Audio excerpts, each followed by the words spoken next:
بسم اللہ الرحمن الرحیم۔ السلام علیکم ورحمۃ اللہ وبرکاتہ۔ عزیر وائس میں آپ کا خیر مقدم ہے۔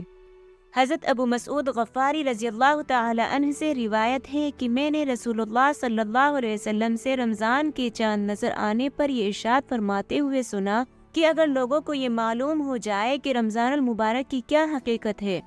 تو میری امت یہ تمنا کرے گی کہ پورے سال ہی رمضان ہو جائے۔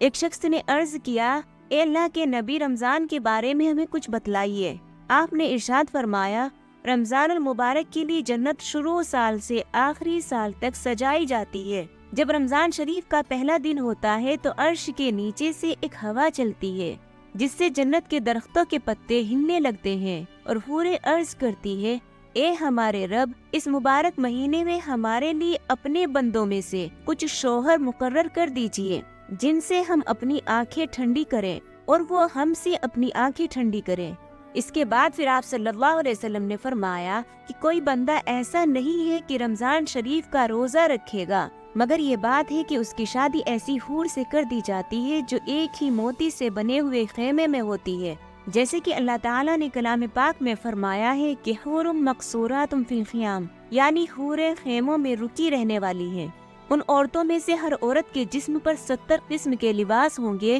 جن میں سے ہر لباس کا رنگ دوسرے لباس سے مختلف ہوگا، اور انہیں 70 قسم کی خوشبو دی جائے گی جن میں سے ہر عطر کا انداز دوسرے سے مختلف ہوگا، اور ان میں سے ہر عورت کی خدمت اور ضرورت کے لیے 70,000 نوکرانیاں اور 70,000 خادم ہوں گے۔ ہر خادم کے ساتھ ایک سونے کا بڑا پیالہ ہوگا جس میں کئی قسم کا کھانا ہوگا، اور وہ کھانا اتنا لذیذ ہوگا کہ اس کے آخری لقمے کی لذت پہلی لقمے سے کئی زیادہ ہوگی، اور ان میں سے ہر عورت کے لیے سرخ یاقوت کے تخت ہوں گے، ہر تخت پر 70 بسترے ہوں گے جن کے استر اتنے موٹے ریشم کے ہوں گے، اور ہر بسترے پر 70 گدے ہوں گے، اور اس کے خاوند کو بھی اسی طرح سب کچھ دیا جائے گا، اور وہ موتیوں سے جڑے ہوئے سرخ یاقوت کے ایک تخت پر بیٹھا ہوگا، اور اس کے ہاتھوں میں 2 کنگن ہوں گے۔ یہ رمضان المبارک کے ہر روزے کا بدلہ ہے۔ جو شخص بھی روزہ رکھے گا، روزے دار نے روزے کے علاوہ جو بھی نیکیاں اور اعمال کیے ہیں